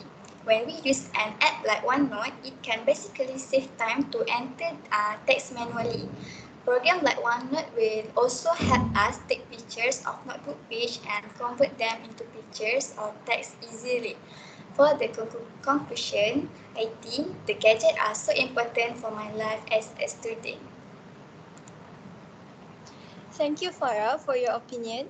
We could see that how gadgets really helps you as a student. So now we get to know and understanding the needs of gadgets among teenagers. It really do help them in some situations, and we also have to admit that the world has changed and the technologies are super advanced, so we do not want our children to be outdated. Next, we move to Puan Husna. As a parent, you must have some concern about the addiction of gadgets on your children, so we would like to know your perspective regarding this issue. As introduced by moderator, I am the president of Great Parent Association and also a mother to 3 children who are teenagers. As a mother, I think internet give a great effect to my children. The first one, it can make them be a creative and knowledgeable person. This is because they can search almost everything from the internet, such as photography skill, knitting, learning other languages as their second language, and many more. The secondly, sometimes whenever I need to work overtime or I am not able, the internet make them be an independent person just by clicking the button on their screen to buy something from online shop and order something from food deliveries app such as Foodpanda and GrabFood. However, I think internet also have a negative effect to my children. Firstly, my children's social skill become weakened as they socialize more with their virtual friends and online community. It may affecting the relationship within our family and also the person around them. The second effect is my children's privacy is being distributed by some hackers and strangers just by sharing some basic information about my children's information on their social media, such as their birthday, the location of our neighborhood, and also the area of their school. Yeah, this may be led to something dangerous, and it worrying me sometimes whenever they just post it on social media, and also to a stranger and a person they barely just know. That's all from me. Thank you. Thank you, Puan Husna. I agreed on the time they spend on gadgets do affect the quality time with family as they are too addicted to gadgets. Somehow they even ignore their mealtime, which is not a good habit. How about you, Prof. Alisa? What is your viewpoint on teenagers using gadget nowadays? Thank you, Miss Moderator. As we were saying, technology can help improve teaching with countless online resources. As a lecturer, I can use different apps or trusted online resources to enhance the traditional ways of teaching and to keep students more engaged. Between lesson plans, grading software, and online assessment can help us, lecturer, save a lot of time. This valuable time can be used for working with students who are struggling. Rather than relying on just one or two textbooks to get across the curriculum, I can use these tech devices to let my students to do more in-depth researches and get a broader range of perspective on a topic that's focused on the current lesson. Next, one of the biggest struggle a lecturer has is with a class is to keep the students' attention. The use of technology can provide an interactive interface to a lesson. Games and virtual projects then can be excellent crossroads for edutainment strategies, which means education and entertainment that teach while keeping engagement high. A popular tech tool University Malaya staff like to use is Kahoot.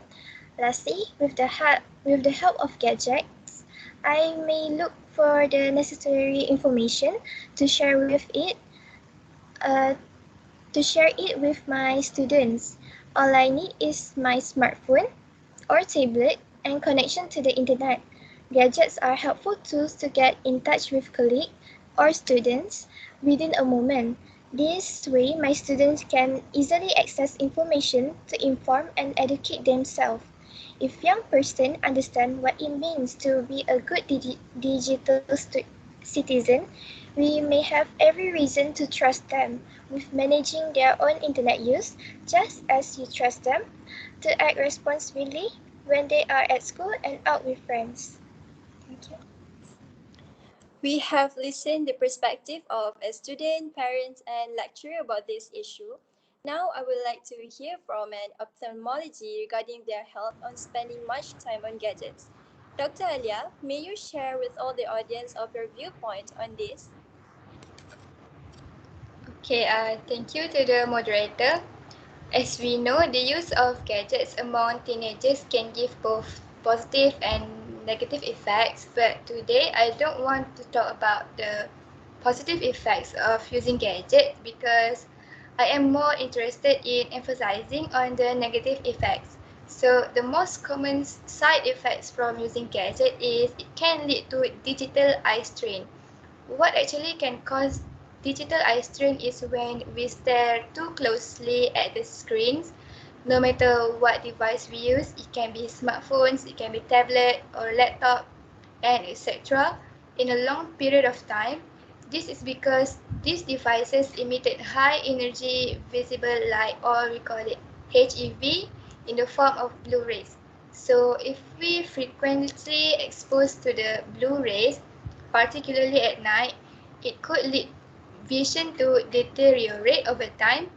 Other than digital eye strain, uncontrolled use of gadgets can also make our eyes become dry. Why the use of gadget can make our eyes getting dry is when using gadget and looking at digital screens, our eyes will focus to this near range object. When our eyes struggle to focus to this near range object in a long period of time, the eye blinking rate, or BR, can reducing from resting BR for about 15 times per minute to about just 5 times per minute.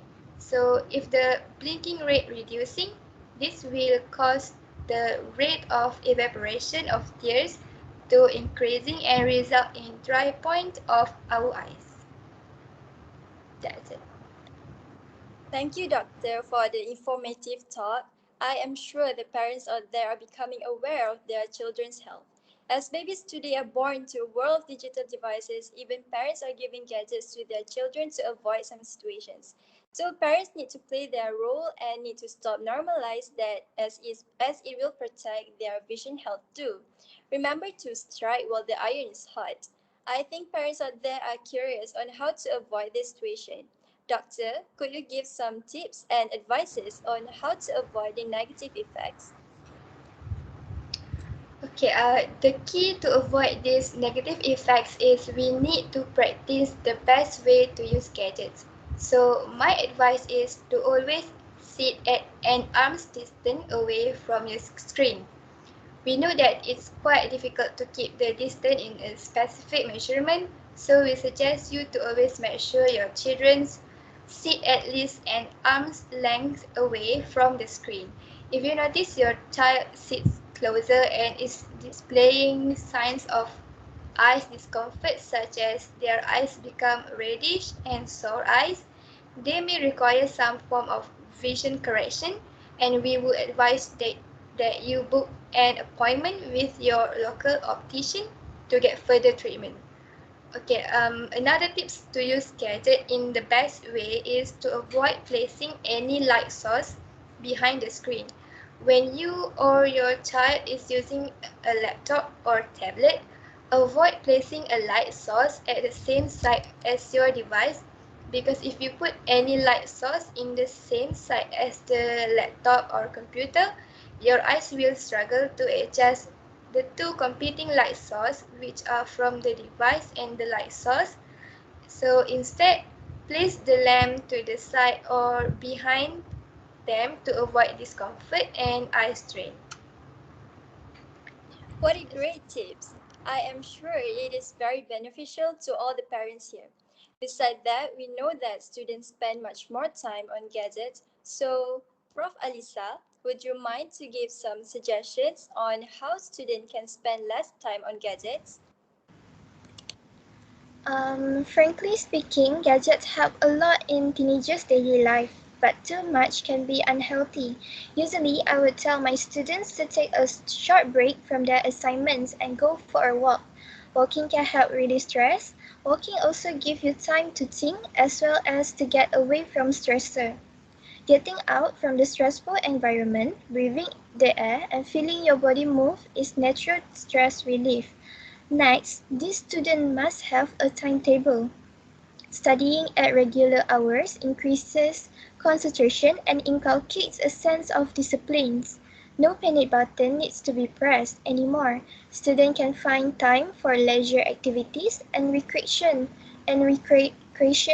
to refresh one's mind and still achieve the set targets. Thank you, Professor, for sharing your suggestion. It seems easy and doable for the teenagers to apply it in their life. Without further ado, now we come to question and answer session. There will be one session, and in a session is for 2 or 3 questions. Don't forget to mention your name. So, is there any question that you are curious about or you want to know more information about this issue from our panels? Excuse me, I have a question. My name is Shaza Akila. My question is, can you give some tips to overcome the internet addiction? Interesting question. I think Puan Husna could answer this as she is a mother and know how to give advices on her children's addiction, right? Right, moderator. Thank you for the question. The first tip to overcome the addiction of the internet is limiting yourself from using the internet. This way may help you to reduce the temptation to browsing the internet. The second one is developing new hobby that is require more focus to overcome the addiction, such as reading, exercising, and studying. This hobby will make you more focused and alert about your surrounding. Thank you.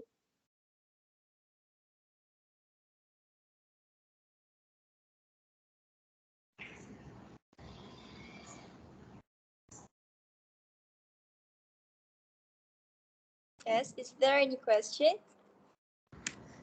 Excuse me. My name is Hasanatun Naja. I have a question. How technology and gadgets affect studies of students? Let us hear this from our student, Farah. Okay, it can cause sleep disorder. As we know, students are so addicted to cell phone and laptop that they spend all night playing games, chatting, and so on. This can be dangerous as students need enough sleep for brain development and to stay healthy. But the younger generation now use more phone and laptop. Moreover, using gadget, a student start becoming dependable and careless and do all work with the help of gadget. They also become drowsy and wants to do all work in shortcut. Gadget also can be the fact that they can become obsessive and can mistreat everything like their social life, their family and friends.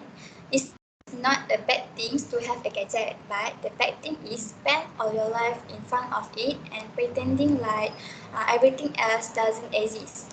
Parents need to educate children on how to use tools wisely.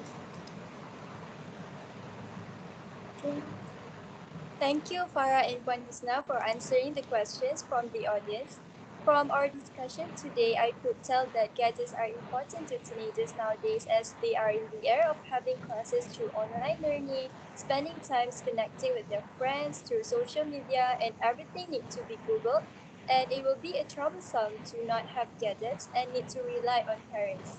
But it is all about balancing our time between gadgets and prioritize on what is more important. Technology and things is fun and allows them to stay connected to their friends and family when they are somewhere far from them, which is important.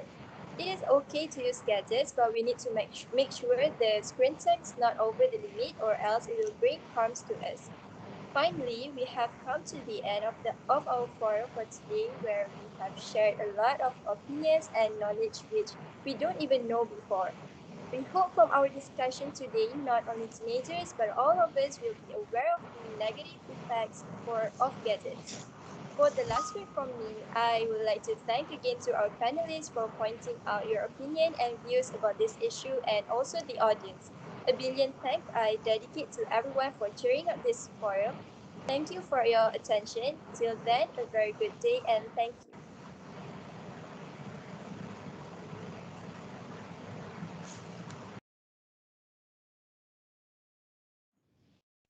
Assalamualaikum and good evening I wish to all of you. First of all, I would like to thank to all of the audience for attending the forum for today. Today, we would like to highlight a topic that is quite interesting to be discussed on. Effects of pandemic on our education. Is it good or bad? As we all know, pandemic COVID-19 is a current big issue which enables you to think about the topics and solve the issues together by sharing beneficial and interesting ideas. Before we proceed to our forum, I would like to introduce our panelists for today. Our first panelist is Ms. Nurul Najihah, a student from University Kuala Lumpur. How are you feeling today, Ms. Najihah? I'm fine, thank you. Next to her is our specially invited parent, Mrs. Nur Fakira. Thank you for coming, Mrs. Fakira. Also here, we have Professor Nur Afika, the winner of the Outstanding Lecturer Award of University of Malaya 2020. And our last panelist is a very experienced counselor, Dr. Fatin Nur Shahira. Ladies and gentlemen, before we start our forum, let me briefly explain about our topic today.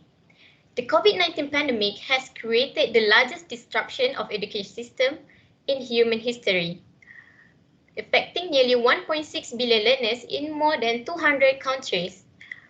Closures of schools, institutions, and other learning spaces have impacted more than 94% of the world's student population, resulting in many countries and schools to be shifted to online learning.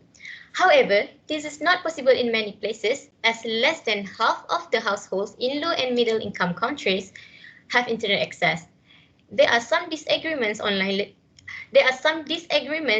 learning, saying that it has more disadvantages than advantages. For further detail about this topic, I would like to invite our first panelist, Ms. Najah, to share about her experience in online learning as a student herself. Thank you, moderator Ms. Shura, for inviting me in this forum. Hello, I'm Naziha, a student from 5 or SMK Tabura, and I took SPM in 2021 and my batch 0T was the first batch. I need to take examination during pandemic. So yeah, during this pandemic of COVID-19, I have been going through a lot of ups and downs to faces online learning or DL. And this year, I'm also a student of UniKL, and I do have some experience of online learning journey. So basically, online learning for students is quite tough. I need to deal with teachers and friends only through online. And sometimes our chance to communicate is very limited, and everyone has their own problem to deal with. And maybe some students have their family issue to settle, and maybe some students have a mental breakdown because of study alone. I personally have a problem to study alone. When it comes to exam or quiz that I need to attend via online, I can focus on that because of the environment. As we all know, when we are at school or in university, we can communicate easily with teachers and friends, and we can ask them indirectly if we don't understand on that topic. But when we are online learning, we need to face the line problem especially. And I think that is the biggest problem among the students.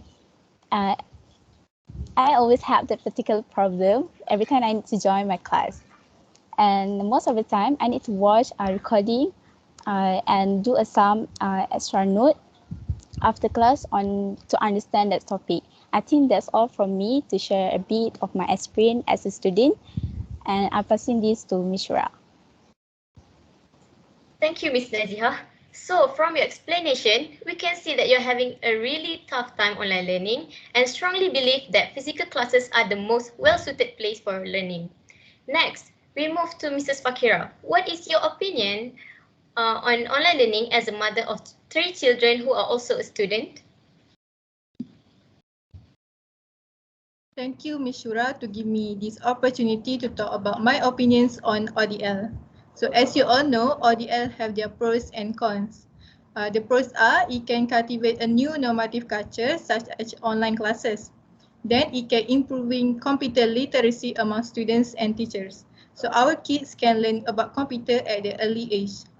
Besides that, ODL can be conducted anywhere without being in the classroom.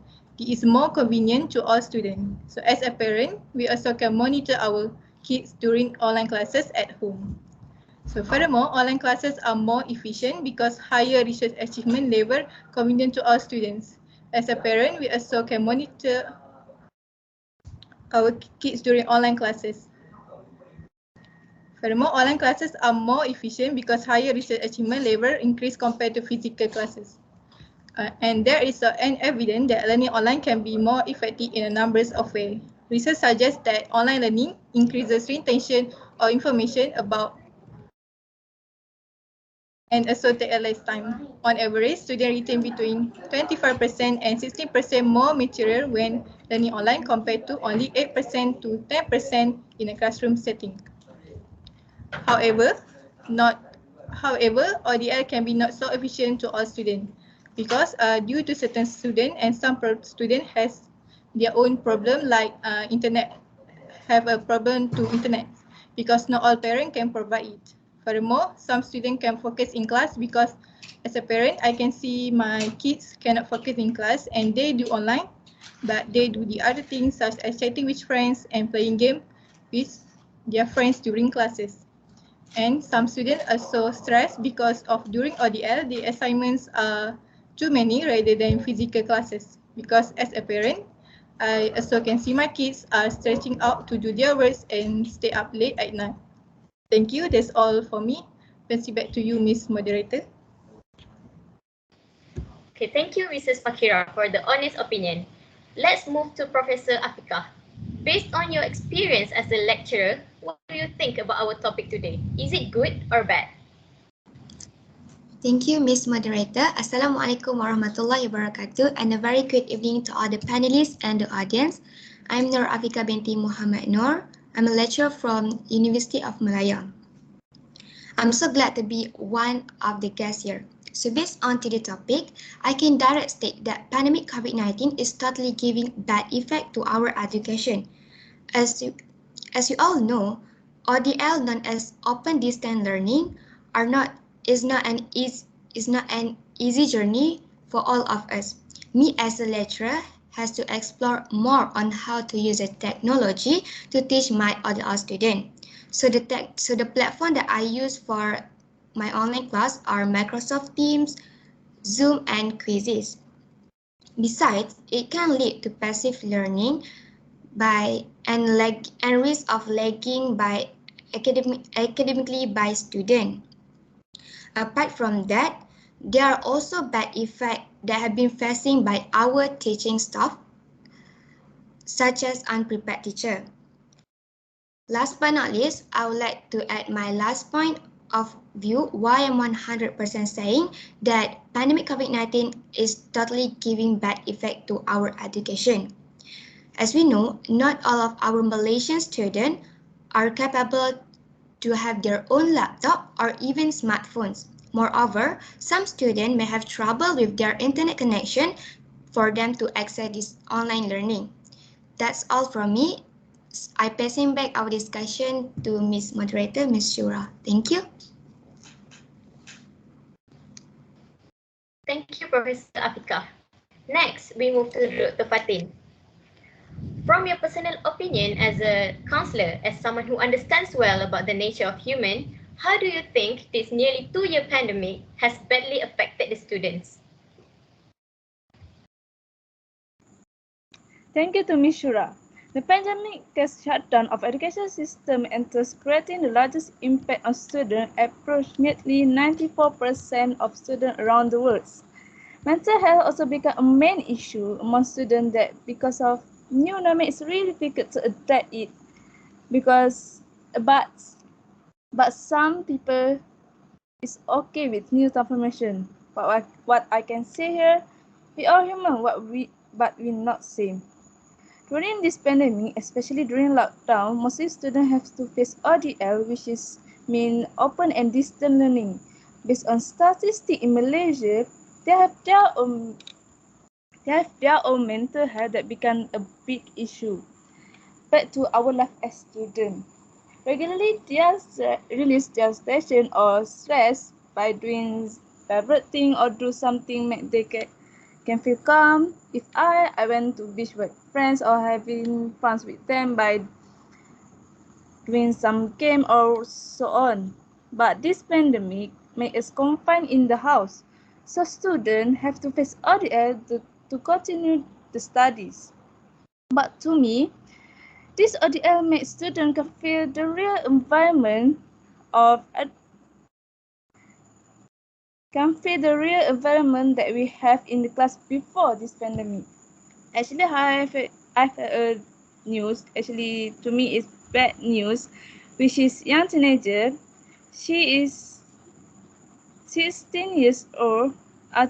Is trying suicide because of depression, and this happened on 14 October 2021, which is 2 weeks ago. Only 2 weeks, not too long to me.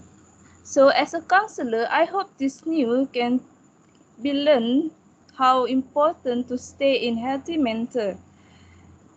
That's all from me. I pass back to our moderator, Ms. Shura. Thank you, Dr. Fatin. That was a good point to be said. We have listened to student, parent, lecturer and counselor opinion about the good and bad effects of pandemic on our education. So if there are any suggestions or idea that you would like to share with audience today, Ms. Naziha? Thank you again, Ms. Shura, to give this opportunity for me to talk about suggestion, me as a student to talk in online learning. So in the first place, we as a student need rest. Please give students their own time to process what we have learned during online. For example, not all students can study straight for 2 or 3 hours like non-stop. Every student have their own ability to study, have their own way to accept it and process that knowledge. We cannot accept all the information at once. Might say all the students they got pressure to study, rushing for assignment and need to attempt exam via online. So here I'm a student. Want to talk to you guys. If you guys can go along with your lecture online, you guys can slow talk personally with your lecturer, with your parents, tell them all your problems, especially when you need time to study as a student at home and rest when you need. Please let them know because that is one of the biggest way to show them that you guys are struggle to catch up for online learning and not all students enjoy with these new norms. Last but not least, for all students, you guys need to find 1 or 2 friends that you guys enjoy study with and manage your time wisely as a student. I'm pretty sure almost students here or out there wanted to give up with their study. I'm also like that, but it's okay to feel that way because everyone see your effort during online learning. And I hope all teachers and parents out there will more understand during this pandemic situation. That's all from me. Thank you so much. Thank you, Ms. Naziha. Mrs. Fakira, anything you want to add to support Ms. Naziha?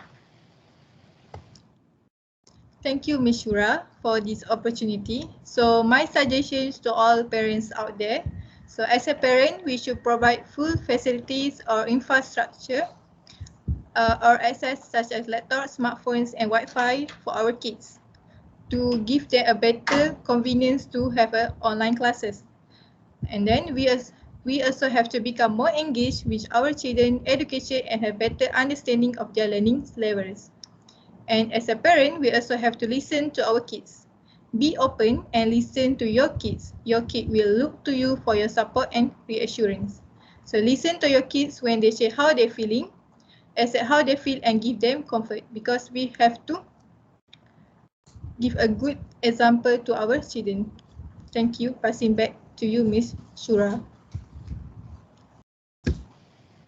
Thank you, Mrs. Fakira, and thank you to all our panelists for today.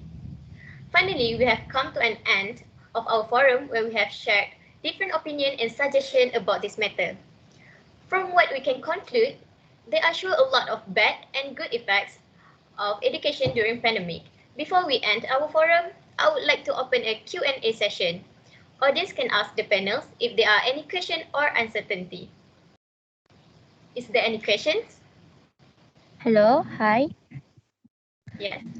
My name is Nur Atira binti Syarul Akmar. So I have a question. How do we protect the mental health of the students in the pandemic? Interesting question. I think that's more of a question to Dr. Fatin. Dr. Fatin, would you mind to answer? Sure. Thank you, the Miss Moderator. Thank you also for Miss Atira for a good question. The COVID-19 pandemic has a major effect on our life, and it's natural to feel stress, anxiety, grief, and worry. If you not feel that, you're not human. Here's some tips that I want to share that can use during this challenging time to protect student mental health. First, take care of your physical health, such as you can eat healthy food like a balanced diet with lots of vegetables and fruits. Also, you can ask for professional help, like you can ask me as counselor, or you can ask teachers. Also, you can ask parents, because to me, parents have a lot of experience in life. Next, take a break from meditation, because some issues in meditation can easily affect our life. Because some people can be affected by a posting. Like I said before, we are human, we're not same. I think that's some tips I can share. Thank you. Thank you, Dr. Fatin and Miss Atira. Anyone else who has a question?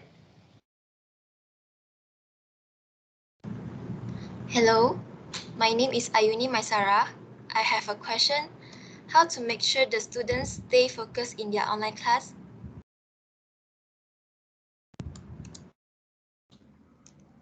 So I will answer the question. Thank you, Ayuni, for the question. So here's some tips you have to do and do not.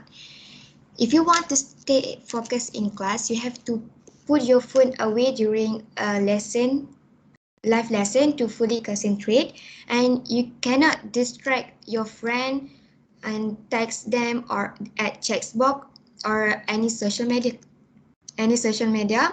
and do not scrolling through social media during the lessons, and you have to participate actively during online class.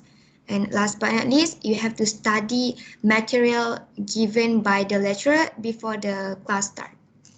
That's all. Thank you.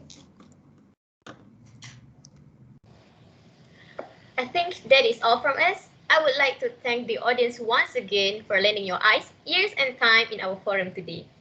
Until we meet again, take care and Assalamualaikum.